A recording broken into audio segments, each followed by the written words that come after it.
Staying with the bushfire crisis, and the New South Wales recovery team has begun to support affected communities. Our reporter Stella Todorovic spoke with the state's newly appointed disaster recovery coordinator. Euan, thank you for your time. You've got a big job ahead of you. Where do you start? Well, I guess our priorities at the moment give an indication of how we start. The first thing is to look after people's welfare, those people who have been displaced, who don't know whether their home has survived or not. So we're trying to make sure that they're registered, their immediate needs, particularly their welfare needs, are being looked after, families are reunited. That's our number one priority. Second priority is to look at some of the critical infrastructure which is necessary for getting around normal business. So roads, bridges, are they opened, do they need repair, communications facilities, the telecommunications providers, the roads and maritime services people, local government are all poised to move into the area and are doing so, but that's going to take some time. The third priority is to just assess the dimensions of this event, bearing in mind that there are still further hot, windy days ahead. So we're moving around the disaster-affected area over the next day or so, talking to local emergency commanders, talking to local government, talking to local MPs, and obviously listening to people who have been displaced to determine what their needs are. And then we'll, based on that, develop a plan and a structure so that we're best positioned to provide that support to people. Okay, and you have years of experience in disaster recovery, specifically bushfires. How does this particular crisis compare to other tragedies that we have seen in Australia in terms of bushfire emergencies?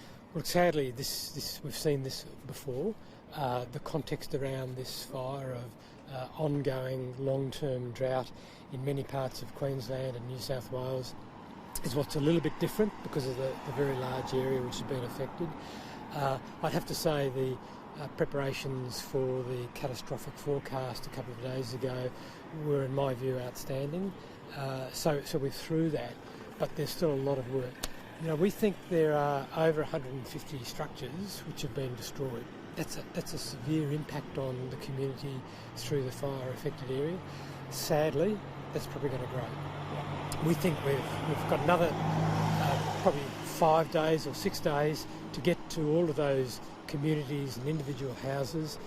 The nature of the fire-affected area is there are a lot of isolated houses and dwellings surrounded by forest, nestled into the state forest and national park.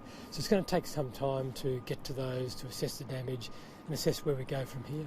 And as you mentioned, it is a process. What comfort can you provide to the residents in terms of, in terms of getting to it? You're getting to the job immediately, but what advice, what comfort can you provide for those people who might be feeling anxious right now? I mean, we've got a very long bushfire season ahead.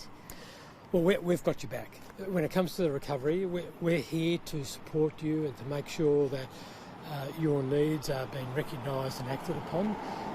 Obviously, there's going to be a wide range of needs that people might have.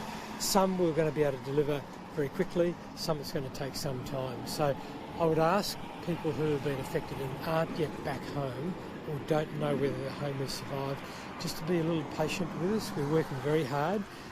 It has been a difficult area to assess and access, and that's becoming better as each day goes on.